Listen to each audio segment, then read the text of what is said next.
I still remember when I first watched Interstellar in theaters. I honestly went in just expecting some cool sci-fi visuals, you know? Black holes, spaceships, the usual Christopher Nolan stuff, but man, I wasn't ready. By the time the credits rolled, I just sat there in the dark, staring at the screen, wanting to call my parents immediately. Think about this for a second. Imagine leaving your family behind to save the planet. You go into space, do your job, and when you finally get back, you realize that while you've only aged a few hours, decades have passed for everyone else. Your little girl is suddenly an old woman, older than you are. You miss the birthdays, the arguments, the graduations, just gone. That's not science fiction anymore. To me, that's straight-up horror, and that's why this movie sticks with people. It's not really about the quantum physics or the wormholes. Nolan is actually showing us our biggest enemy, time. You can fight a bad guy, you can fix a broken spaceship, but you can't outrun time. Once it's gone, and it doesn't care who you are. The movie starts on this incredibly depressing, dusty version of Earth. It's not a high-tech future with flying cars or anything. It's just gray. Dust storms are literally choking towns to death. Crops are rotting, and humanity has basically given up on dreaming. Schools rewritten history books to say the moon landings were faked, just to keep kids focused on farming. Survival is the only thing that matters now. And then we meet Cooper. He used to be a brilliant NASA test pilot, a guy who used to look up at the stars, but now he's just another frustrated farmer trying to grow corn. He lives with his son Tom, his father-in-law Donald, and his daughter Murph. If you've seen the movie, you know Cooper and Murph have this special connection. She's just like him, stubborn, smart, and way too curious for her own good.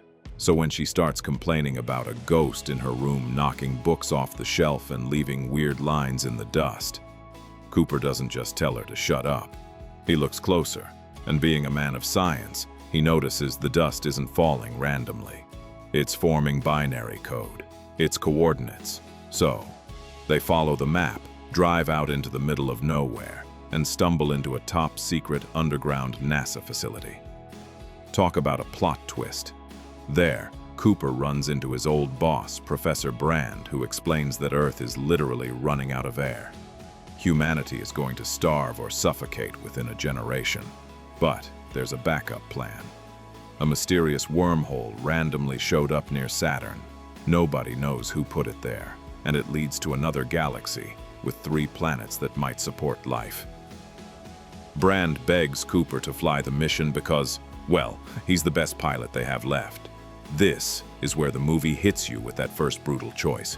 Would you abandon your kids right now if it meant having a tiny mathematical chance of saving the world? Murph absolutely breaks down. She begs him to stay, telling him the ghost actually sent a message that spelled out S-T-A-Y. But Cooper convinces himself that leaving is the only way to give her a future. The scene where he drives away from the farmhouse and Murph refuses to say goodbye. Man, it hurts to watch. He checks under the blanket on the passenger seat, hoping she snuck in, but she didn't. He's completely alone, heading into the dark. Fast forward through a quiet 2-year trip across space, and the crew is ready. You've got Cooper, Brand's daughter Amelia, and scientists Romilly and Doyle. Oh, and the 2 military robots, Tars and Case. Honestly, I love these robots. They have these adjustable humor and honesty settings, and half the time, they feel more human and comforting than the actual people on the ship. They finally reach the wormhole near Saturn, and going through it is just wild. The screen distorts, reality bends, and Amelia even thinks she sees some weird entity reaching out to touch her hand. And then, boom, they're in a whole new galaxy. But this is where things get genuinely terrifying. They have to choose which planet to check out first, and they pick Miller's planet. The catch? It's sitting right next to a supermassive black hole called Gargantua. Romilly explains the physics, and it's mind-blowing. Because of the black hole's gravity, time is warped. 1 hour on that planet is 7 years back on Earth. Think about that. Every minute you waste is months gone at home. They land, and it looks totally peaceful at first. Just endless, knee-deep water stretching out forever. but the atmosphere feels off. Then someone looks out at the horizon and points at these massive shapes. You think they're mountains, but they aren't.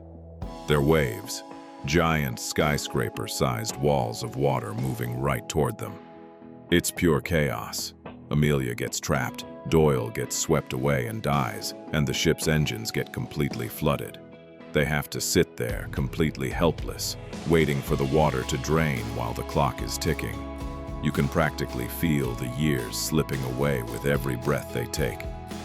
By the time Cooper and Amelia finally blast back up to the main ship, they walk into the cabin and find Romilly. But he's not the same guy. He has gray hair, wrinkles, and this look of absolute exhaustion. He looks at them and says, "It's been 23 years. 23 years, 4 months, and 8 days. For Cooper, it felt like a long lunch break. And then comes the scene that absolutely wrecks me every single time. Cooper sits down alone in the dark to watch 23 years of video messages from Earth. He watches his son Tom grow up, get a girlfriend, get married, and have a baby. Then he watches Tom bury that same baby and bury his grandfather Donald. And then Murph appears on the screen. She's not a little girl anymore. She's a grown woman, the exact same age Cooper was when he left. And she just looks at the camera and says she's only recording this because it's her birthday. And he broke his promise.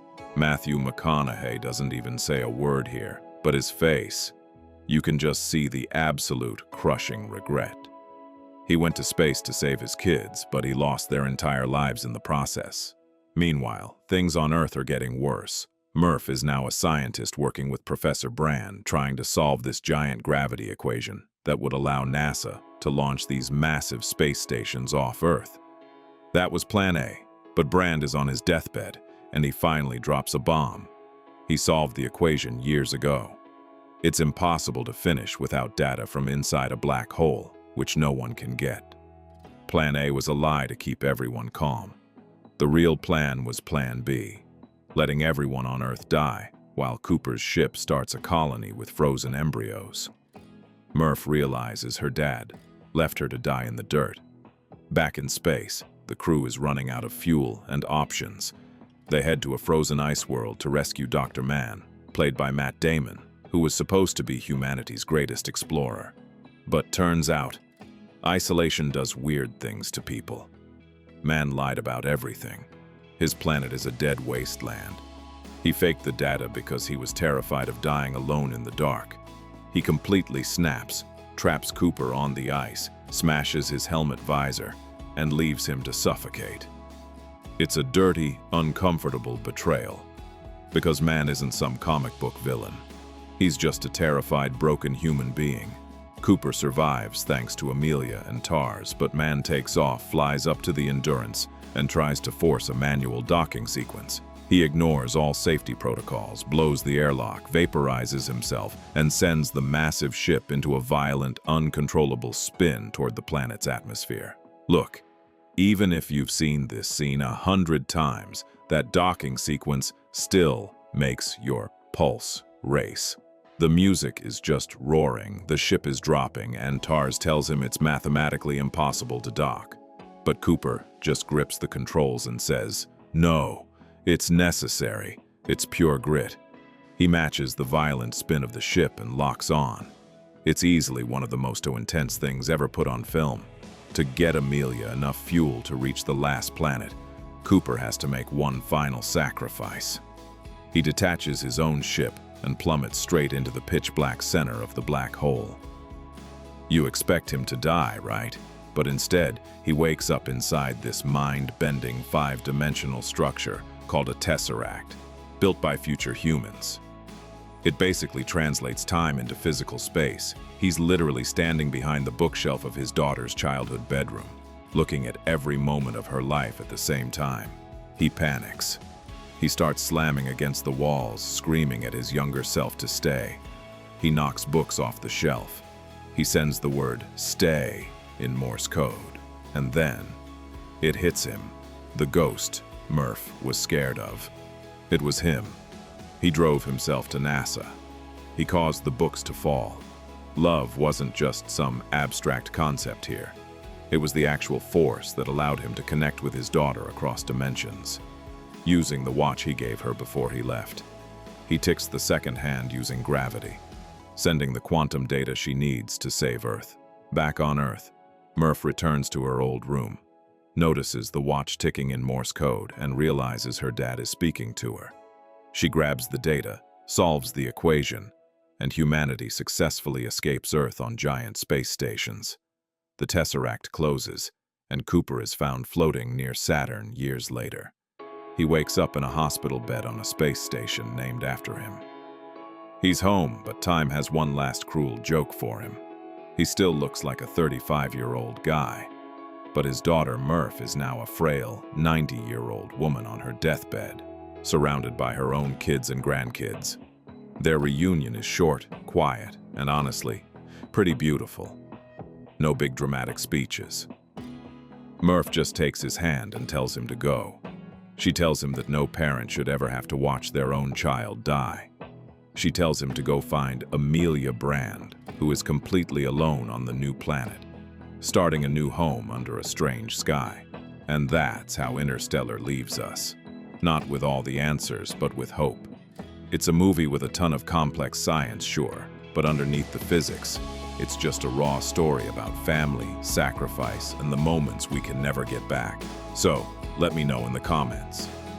If you had to make Cooper's choice, would you have stayed with your family or would you have gone to save the world? If you like this breakdown, subscribe for more. Until next time, just remember, mankind was born on Earth. It was never meant to die here.